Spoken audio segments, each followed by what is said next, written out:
भजन दुख गंजन करुणाघन कर्म कठोर प्राणार्पणं जगतं तारण प्राणार्पणं जगतं तारण कृतानं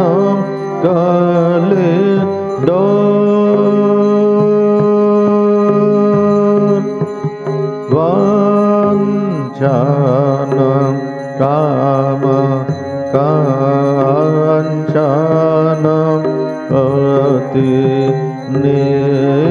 अतिनिन्दितं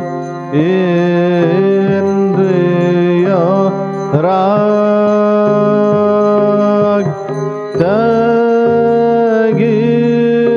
त्यागीशरं हे नारवार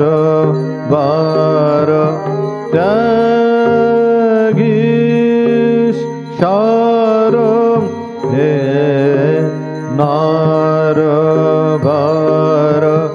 देहपदे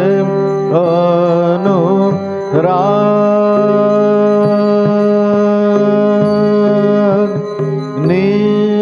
निर्भय गात संशय दृढ निश्चय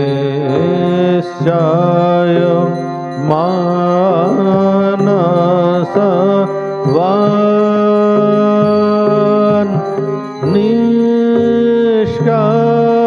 निष्कारण भक्त शरण निष्कारण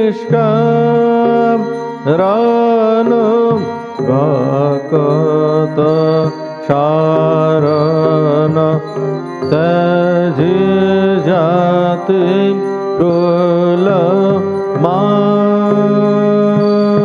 कुलमान संपद तव श्रीपद भव गोष्पद वारि यथा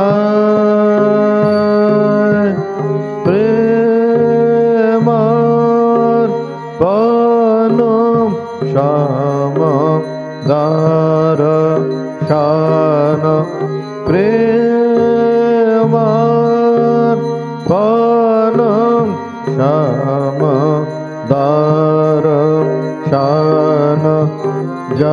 जगजन दुख जाय संपद तव श्रीपद भव गोष्पद वारि यथाय प्रेमार्पण समदर्शन प्रेमार्पण समदर्शन जगजन दुख जाय नमो नमो प्रभु वाक्यमनातीत नमो नमो प्रभु वाक्यमनातीत मनवचनैकाधार प्रभु मनवचनैकाधार ज्योतिर्ज्योतिः जल हृदय कंदर ज्योतिर्ज्योतिः जल हृदय कंदर तुमि तम भंजनहार प्रभु तुमि तम भंजनहार नमो नमो प्रभु वाक्यमनातीत नमो नमो प्रभु वाक्यमनातीत मनवचनैकाधार प्रभु मनवचनैकाधार ज्योतिर्ज्योतिः ज्योति जल हृदय कन्नर ज्योति जल हृदय कन्नर तुमि तम भंजन हार प्रभु तुमि तम भंजन हार धे धे धे लंग रंग भंग बाजे अंग शंग मृदंग धे धे धे लंग रंग भंग बाजे अंग शंग मृदंग गाइछे छंद भक्त वृंद आरती तोमार गाइछे छंद भक्त वृंद आरती तोमार जय जय आरती तोमार हर हर आरती तोमार शिव शिव आरती तोमार खंडन भाव बंधन जग बंधन वंदे तोमाय। जय श्री गुरु महाराज जी की जय।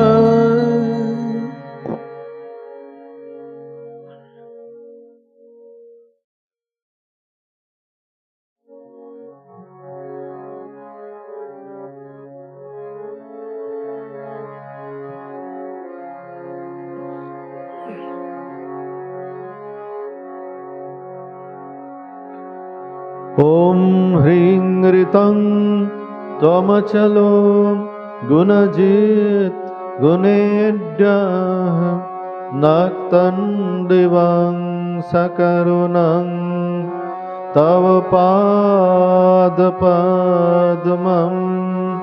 मोहं कषं बहुकृतं न भजे यतोऽहं तस्मात् त्वमेव शरणं मम दीन बन्धो। भक्तिर्भगश्च भजनं भवभेदकारी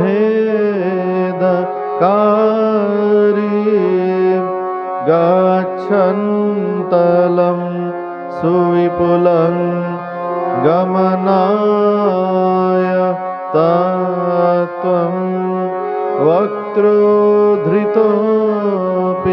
हृदये न मे भाति किञ्चित् तस्मात् त्वमेव शरणं मम दीन बन्धो।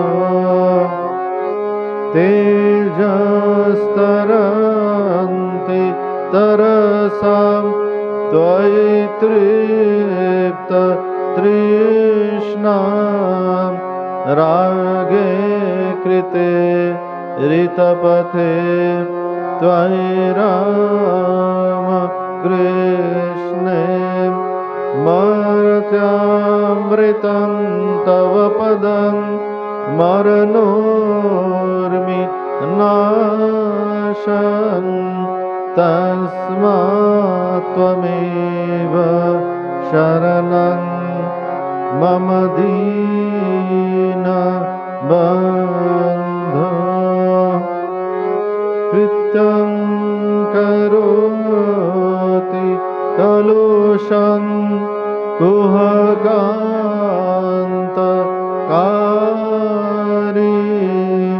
शान्तं शिवं सुविमलं तव नाम नाथ।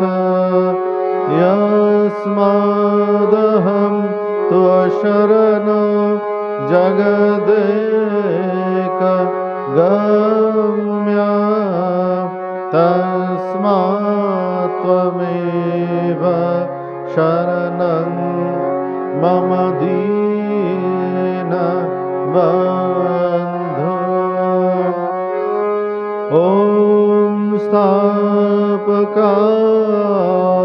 च धर्मस्य सर्वधर्म स्वरूपिणे अवतार वरिष्ठाय रामकृष्णाय ते नमः। ॐ नमो श्री भगवते रामकृष्णाय नमो नमः।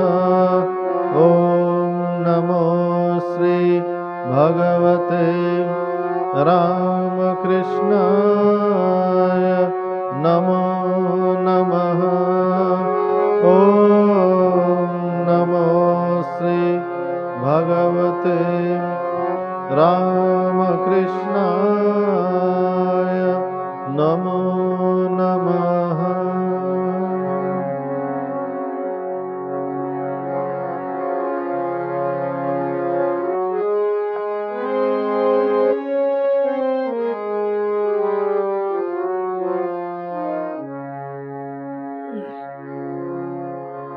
ॐ सर्वमङ्गल मङ्गले शिवे सर्वार्थ साधिके शरण्ये त्र्यम्बके गौरी नारायणी नमोस्तुते। सृष्टि स्थिति विनाशानां शक्ति भूते सनातने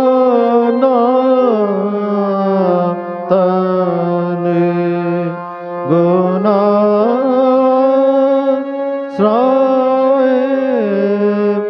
गुणमये नारायणी नमोस्तुते।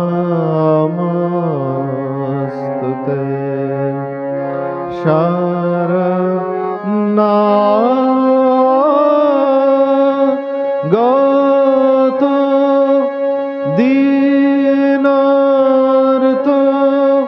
परित्राण परायणे सर्वस्यार्ति हरे देवी नारायणी नमोस्तुते। जय नारायणी नमोस्तुते। जय नारायणी नमोस्तुते। जय नारायणी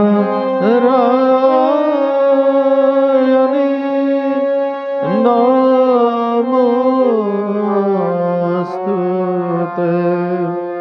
जय नारायणी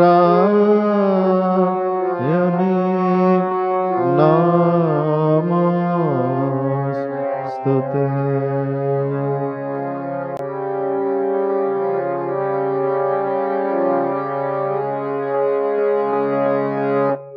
जय महामाई की जय। जय भगवान श्री रामकृष्ण देव की जय। जय स्वामी जी महाराज जी की जय।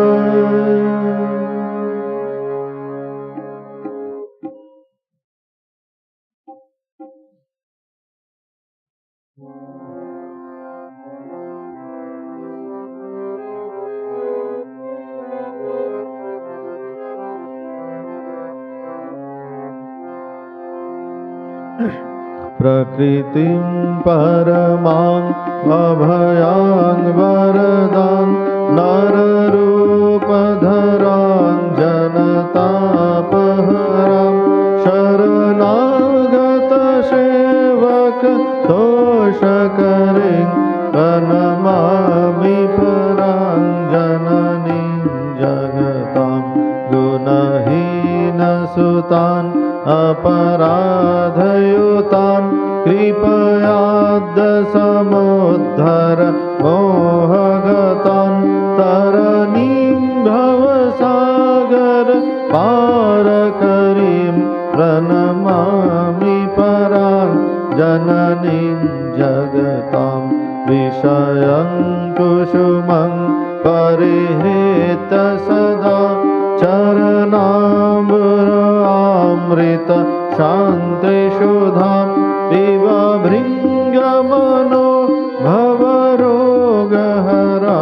प्रणमामि परां जननीं जगतां कृपां कुरु महादेवी श्रुतेषु प्रणतेषु च चरणाश्रयदानेन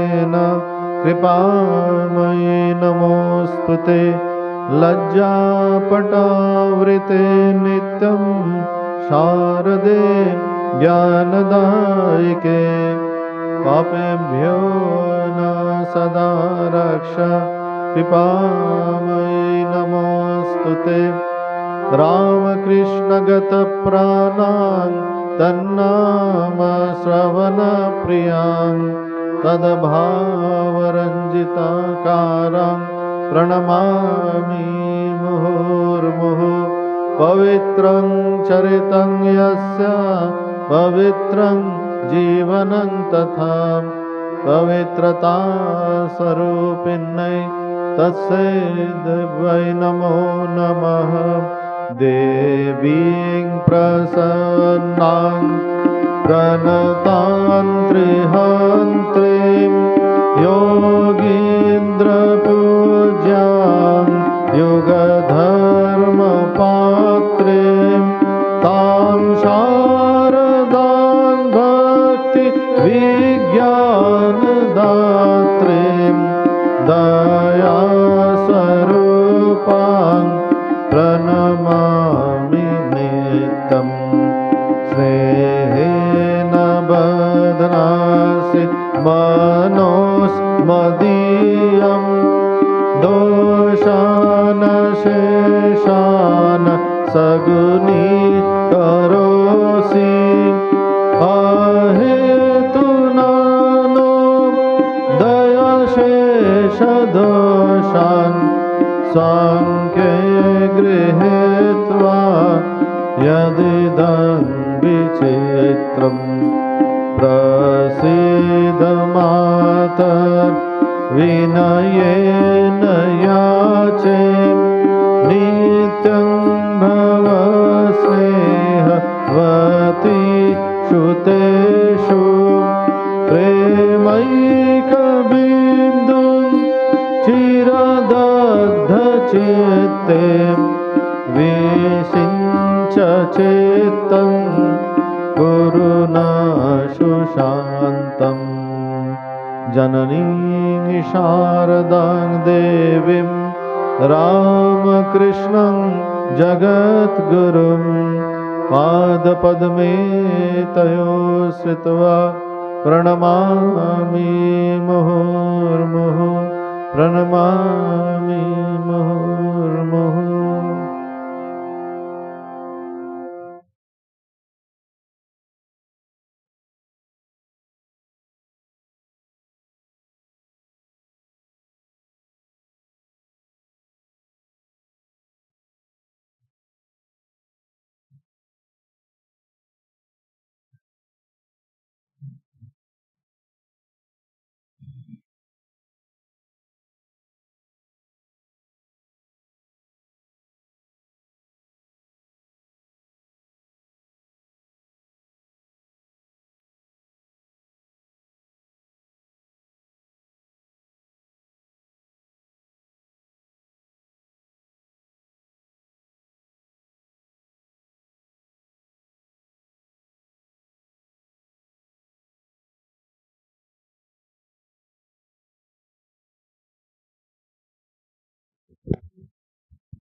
Hello, check.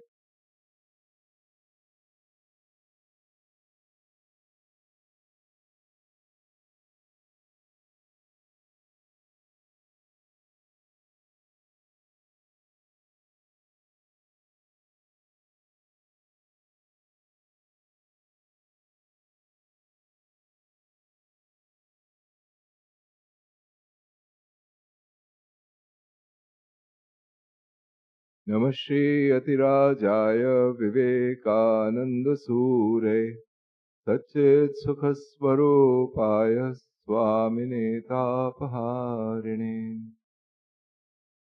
We were in the middle of this lecture or realization by Swami Vivekananda, which is broadly based on the Kathopanishad. That's what he's talked about. And in the first part of this lecture, he essentially says that any kind of these larger inquiries are often based on questions like how did this world come into being, how was it created, etc., etc. And the usual way by which a solution is posited by thinking of a creator, etc. It was discussed that this can only be a fairly superficial, at best partial solution. And this is where we had stopped last time. And the place where the real way of addressing these fundamental questions arises, it starts in this particular paragraph where he says, "Our only hope then lies in penetrating deeper." This is what we had talked about last time. And let's quickly recapitulate what we had discussed. Why is it that we need to penetrate deeper? It's basically because these questions like who created this world, how did this world come into existence, and positing various anthropomorphic solutions to the problem, thinking of a creator, etc., etc. These are outward directed solutions. The key thing that is not inquired into in any of these processes is the inquirer. Who is it that is asking this question, and how is it that such questions arise in my mind? In other words, one assumes that the question that we are asking makes sense per se. And that assumption is not justified. And so when Vivekananda says here, our only hope then lies in penetrating deeper, it's really turning the question around from the objective universe into the subjective enquirer, and essentially encouraging us to have a more introspective mind. And instead of asking, how did this universe come into existence? Who is the creator of the universe? It's asking us to give a somewhat different spin to this question and instead ask, what is it that prompts me, an individual human being, to ask this question, how did this universe come into being? There's a difference between these two questions. How did this universe come into existence is a question that assumes the enquirer as a piece of datum that is not enquired into. On the other hand, the question, what is it that prompts me to ask such questions as, how did this universe come into being, is really, at least in part, a question that probes the depths of one's own psyche. It's basically saying that I am not assuming that my psyche itself, my mental makeup itself, is not an object of enquiry. And therefore, if one has to find a solution to these fundamental questions, that which we regard as subjective, as the deeper parts of one's own psyche, have to be as much an object of enquiry as what we call the universe. This is the change in focus that is happening here. And it's this second question that is being regarded as a deeper enquiry as compared to the more superficial question about asking how did this universe come into being.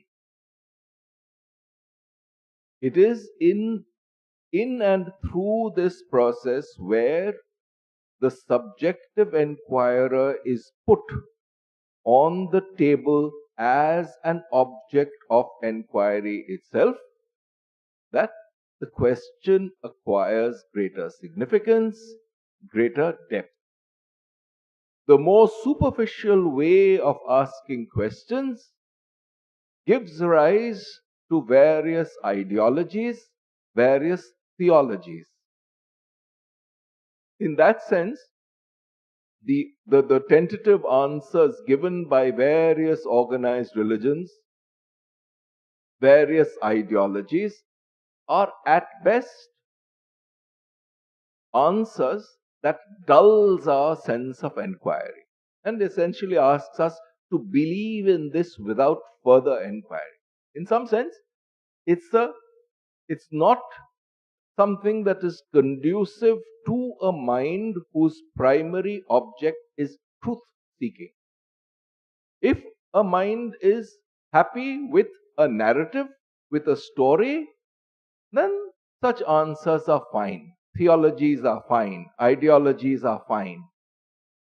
But when a person really wants to know the truth, not a story, not a narrative, not an ideology, not a theology, then the question starts becoming deeper and more significant. Why? Because the person who is enquiring is probing willy-nilly into the foundations of his or her own existence. Not just saying that, oh, there's this objective universe outside me and I am inquiring into that, without bothering to find out what exactly is it that is inquiring, what is the kind of answer that we want. This fundamental part of the question is ignored, and one asks a more superficial question when one says, how does this world come into existence, who is its creator, etc. And one gets answers in terms of stories. But when one is not satisfied by these stories, in some places Shankara calls this Bala Buddhi. Bala Buddhi means intelligence of children. Yeah? When we are fooled by these, or when we are happy and satisfied with these narratives that are spun in our Puranas or in various mythologies around the world, stories which are supposed to be some kind of something that's basically at best glorified fiction. When one's mind is not satisfied with such answers, then one has taken the first step towards seeking truth above narrative, seeking truth above stories, seeking truth above ideologies and theologies. Why? Because theories and such narratives about, the various fundamental problems, the problem of ethics, problem of existence, problem of knowledge, each of them a field of philosophy in itself, when one is not satisfied with the stories, then one has actually taken a first step towards conducting this inquiry, towards proceeding towards the truth by inquiring into the foundations of one's own mind. And the objective inquiry into the universe has become, at least in part, an inquiry into one's own psyche. That is what makes this question deeper. And it is this turning away of the mind from just the objective world, taking it for granted, and asking foundational questions about what is it that makes me think of this world as real in the first place.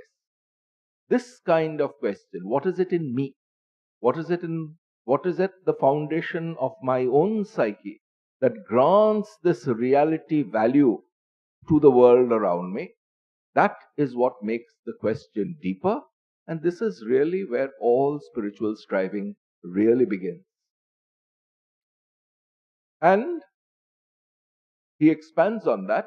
He says the early thinkers discovered that the farther they were from the center, the more marked were the variations and differentiations, and that the nearer they approached the center, the nearer they were to unity. Nearer they were to unity. So there are two things here. And in some sense, most of our fundamental human values are based on these two things alone. One is the seeking of truth above everything else.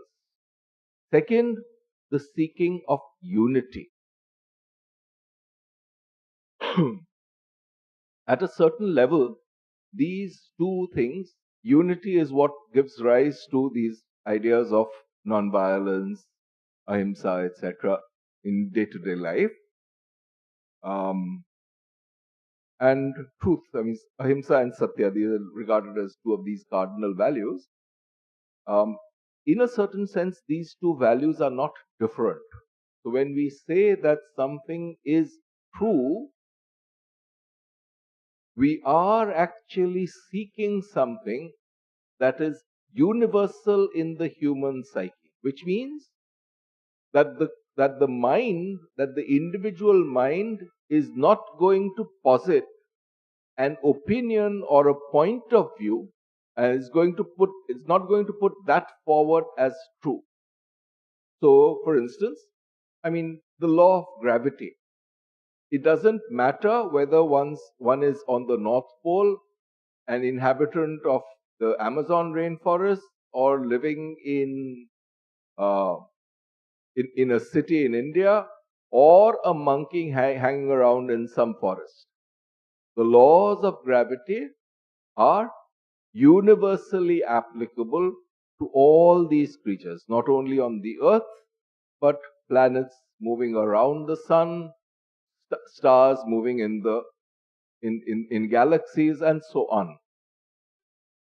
This universality is therefore something which is a hallmark of truth. Vedanta, we say, difference between Vastu Tantra and Purusha Tantra. Vastu Tantra is roughly translated as objective truth, and Purusha Tantra as subjective opinion.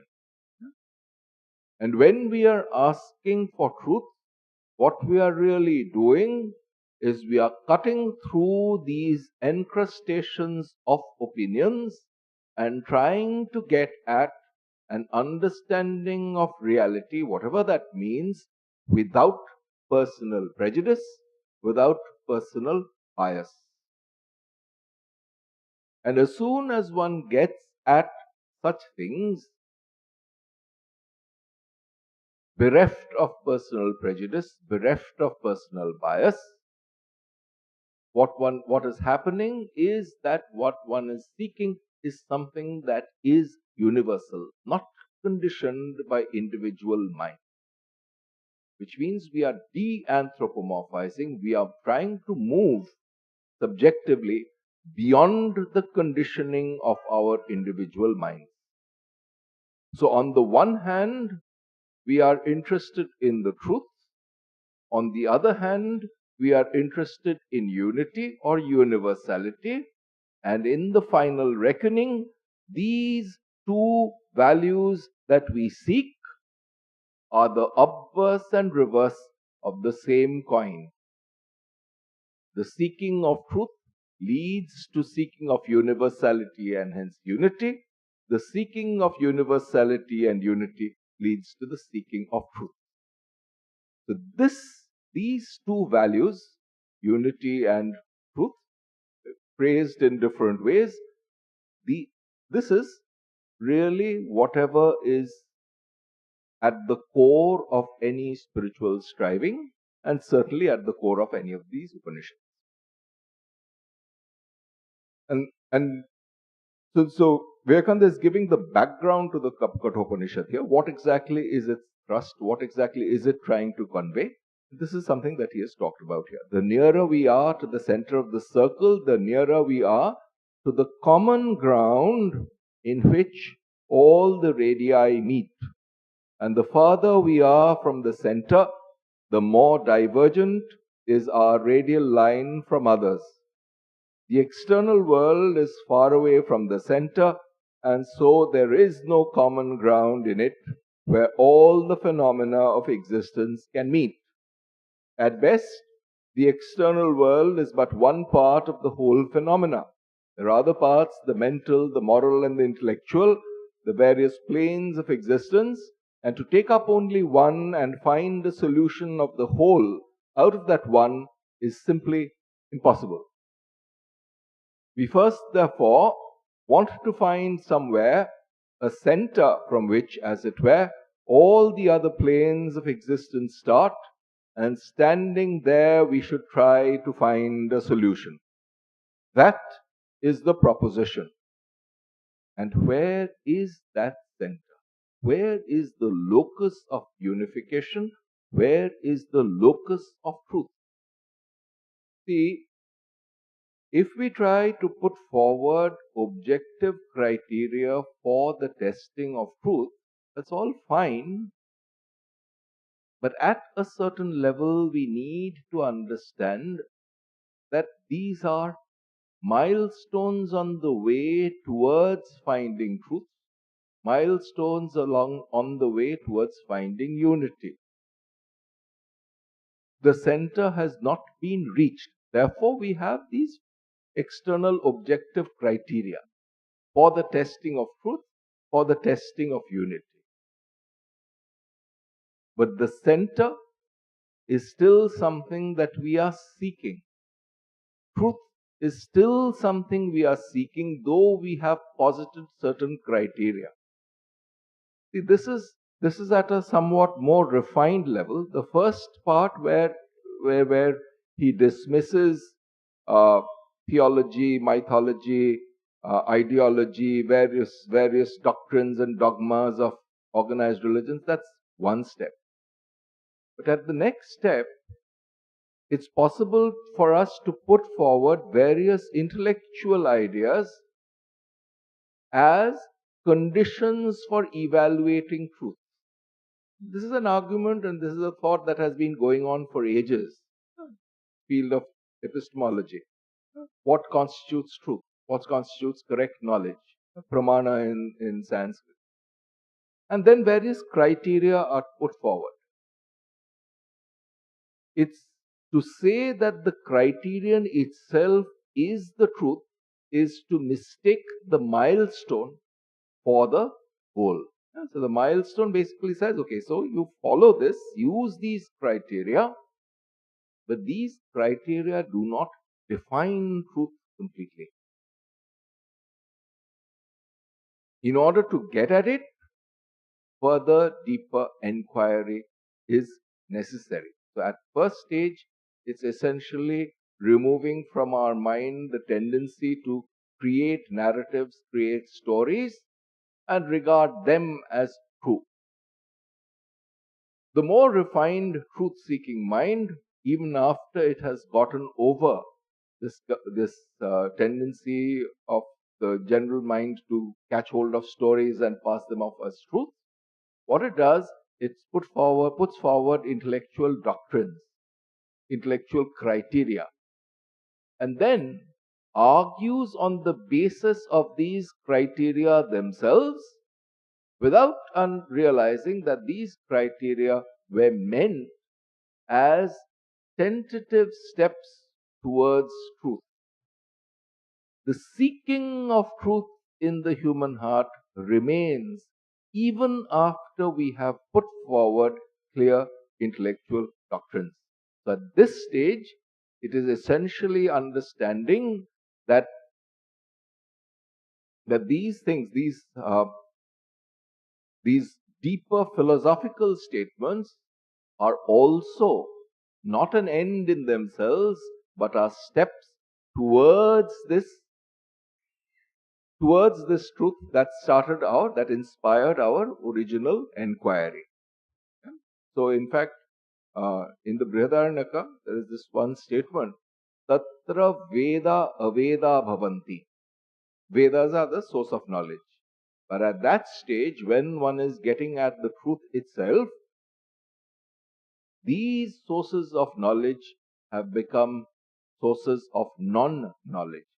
Veda Aveda Bhavanti, which means that which was helping us is now ceases to be treated as a source of knowledge, because one has seen that these are just words, and they were supposed to package a certain truth. And what one is after is this content, not the packaging. Not the packaging, however objectively precise it might be. Why? Because words themselves, again in another Upanishad, Chandogya, it says, Vacha Rambhanam Vikaranamadheyam Mrittika Ityeva Satyam. So it basically says that there are these various utensils created out of clay. There are clay ornaments of different kinds. But they are to be resolved back into their constituent element, which is clay itself. One of our senior monks, passed away now, spent a very large number of years as head of our Mayavati Center, Advaita Ashrama Mayavati Center. Somebody asked him at some point of time, Maharaj, can you explain this Gaudapada's Ajatavada? Nothing has been created, in simple language. So almost spontaneously he said, see, suppose a child has been brought who is not familiar with chairs, tables, etc., and these other various functional objects made out of wood. And the mother introduces the child to these various pieces of furniture and says, look, this is a chair, this is a table, this is a cot, etc., etc. And the child responds, why are you calling them chair, table, cot, etc.? All of it looks like wood to me. What has happened is that the functionality of these pieces of furniture condition our mind. But if one does not have any need for these particular forms, then one sees only wood in all of that. And this particular simple way of describing things is really at the heart of Ajatavada. Why? Because it is only when things come into existence in these various specific names and forms, it's only after they have been thought of as created objects that we start enquiring into the various utilities of these as individuated objects. But once one sees a certain unity in all of it, this division, this bifurcation, this regarding something as the other and myself as another, that is gone. What replaces it? In and through every act of cognition, in and through every act of mentation or emotion, of feeling, willing, thinking, anything,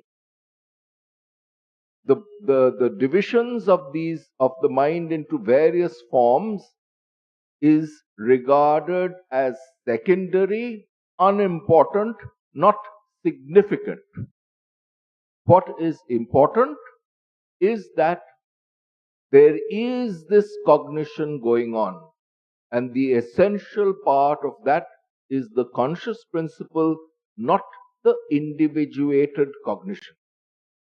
Not consciousness qualified by the mind as a thinker, not consciousness qualified by the mind as an object of, as an instrument of emotion, not consciousness qualified by mind as an instrument of willing, but the consciousness itself, which is the common feature of all these mental functions. What has happened is that the mind has started penetrating deeper into itself till it finds the unity in all these diverse functionings of the mind. The diversity is regarded as secondary, less important. The unity of that it finds in the conscious principle is regarded as primary, more important, more fundamental. This is essentially the mind turning itself avritta chakshu, amritattvamichan. This is going to come here in the Kathopanishad. Yeah? So, we first therefore want to find somewhere a center from which, as it were, all the other planes of existence start, and standing there, we should try to find a solution. That is the proposition. And where is that center? This is the question that we elaborated on. Where is that center? And he gives the answer. It is within us. The ancient sages penetrated deeper and deeper until they found that in the innermost core of the human soul is the center of the whole universe. All the planes gravitate towards that one point. That is the common ground, and standing there alone can we find a common solution.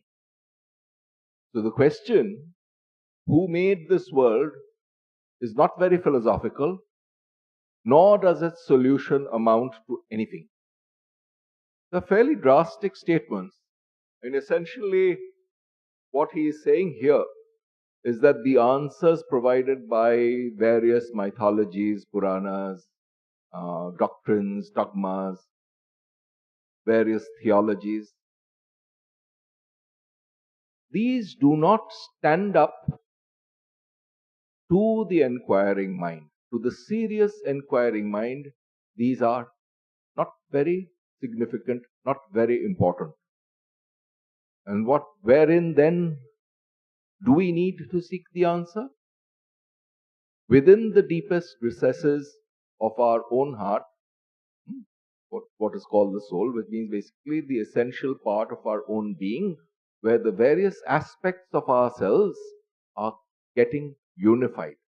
A point of unification of various subjective faculties, a subjective locus of unification of our various faculties, almost tautologically, is where we need to find the answer. And when we talk about Atma, Self, Shunya, etc., various words, what they are doing is they are pointing to this locus of unification, this locus of truth in our own hearts. So the solution is not to be sought outside, but within ourselves. This active seeking of unity, this active seeking of truth, independent of what organized religion one belongs to, or if one belongs to one at all or not.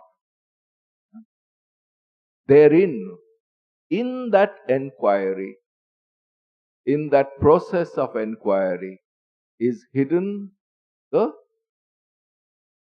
it's that enquiry which is a um, which is a thread in our hands which we can hold on to and proceed further and deeper. And it is there that our answer needs to be sought, not outside, but in this faculty in ourselves, which says that I will not be satisfied by anything other than a complete unity, a complete truth. And it's at this stage that the parable starts in this particular lecture. Says this particular fact that the human heart is not going to be satisfied by anything short of truth, short of that which is universal. This particular fact, the Kathopanishad speaks in very figurative language. The Upanishad actually starts with a story. I mean, stories are stories, but they stand for something. And if we are to be true to the spirit of inquiry, we need to ask, what is the story trying to convey? If you interpret the story superficially, just as some anecdote between Yama and Nachiketa, then it becomes just another childish story, nothing more. Yeah? Let's read this first paragraph and then we'll come back to this next time. There was in ancient times a very rich man who made a certain sacrifice which required that he should give away everything that he had. Now, this man was not sincere. He wanted to get the fame and glory of having made the sacrifice, but he was only giving things which were of no further use to him. Old cows, barren, blind, and lame. He had a boy called Nachiketa. This boy saw that his father was not doing what was right, that he was breaking his vow, but he did not know what to say to him. In India, father and mother are living gods to their children, and so the boy approached the father with greatest respect and humbly inquired of him, "Father, to whom are you going to give me? For your sacrifice requires that everything shall be given away." The father was very much vexed at this question and replied, "What do you mean, boy? A father giving away his own son?" The boy asked the question a second and a third time, and then the angry father answered, "Thee I give unto death, Yama." And the story goes on to say that the boy went to Yama, the god of death. Yama was the first man who died. He went to heaven and became the governor of all the Pitris, all the good people who die. Go and live with him for a long time. He's a very pure and holy person, chaste and good, as his name Yama implies. So this is the first paragraph where Vivekananda talks of this parable. And before we finish for today, I'd like to read out to you from the original Upanishad, from the Kathopanishad, because this part of the story is Ushan havai vajashravasha sarva veda samdadau tasya nachiketa nama putras. Ushan havai vajashravasa. So Vajashrava, there was this father who performed a sacrifice which called the Vishwajit Yaga, which basically aims at giving up or offering everything. This is the literal content of that yaga. He had a son called Nachiketa. Tangha Kumaram Santam Dakshinasu Niyamanasu Shraddha Avivesha Sa Amanyata. That young boy noticed his father giving out various things, and Shraddha Avivesha. This particular word Shraddha. There isn't really an exact translation in English, but what it contains is a, a conviction about truth and the active, dynamical seeking of it over and above everything else. This gives a connotation of what really Shraddha means. Essentially, it's the mind that seeks truth above everything else. Yeah? So, what happened was that this particular facet of Nachiketa's mind came to the fore. Yeah? This truth seeking came up in his mind, Shraddha Avivesha. He was overcome by that. His whole mind was taken over by the spirit of truth seeking above everything else. Shraddha Avivesha. So, Manyata. And then he starts thinking. What does he think? Pitodaka Jagdhatrina Dugdha Doha Nirindriya.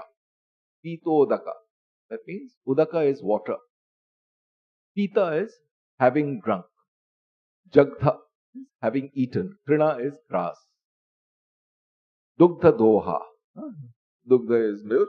Doha is, yeah, so cows that have been milked for the last time. Nirindriya. Barren. Yeah? So basically, cows that have ceased to function as a symbol of wealth. Yeah? They are just moving creatures who are past their prime. Ananda namate lokans taang gacchati sa tadadat. So, he who has once, on the one hand, see what exactly is going on is this father was being basically dishonest.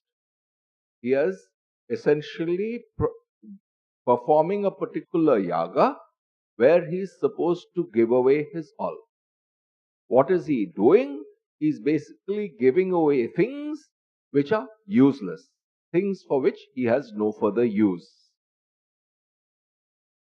And Nachiketa thinks, he who acts in this dishonest way, he does not acquire any merit, he acquires extreme demerit. This is the thinking process of the boy, of this young boy, basically saying that, look, my father is being dishonest, this is not going to serve his purpose. So what does he do? Sahovacha pitaram tata kasmai mam dasya siti. So who are you going to? You are supposed to give away everything. That was how Vivekananda translates this. You're supposed to give away everything. So who are you going to give me to? After all, the son is also supposed to be belonging to the father. So if he is giving away everything, he's essentially challenging the father that, look, instead of saying, look what you're doing, instead of being didactic, yeah, and trying to moralize. After all, it's the kid's father, so you can't quite tell him that what you're doing is morally reprehensible. He's basically pointing out to him that, look, you're supposed to give away everything, which includes me. So it's a kind of a drastic way of bringing this to his father's attention. So who are you giving me away to? Dvitiyam tritiyam tang hovacha mrityave tva dadami. He asks the second time, asks the third time, and finally, father in a fit of rage says, I give you to death. These are the first 4 verses of this Upanishad. And in later years, Vivekananda used to encourage his younger disciples to think of this particular event, remove the stories around it, and essentially think of the quality of mind of this young boy, Nachiketa, to whom truth in action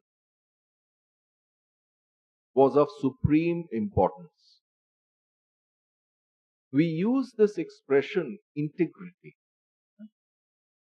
Person of great integrity is somebody who you can trust. You might not always agree with the person. The person comes forth and says, look, this is what I say and this is what I do. Which means what? Between the spoken word and the deed that the person performs, there is no gap. This is exactly what integrity is about.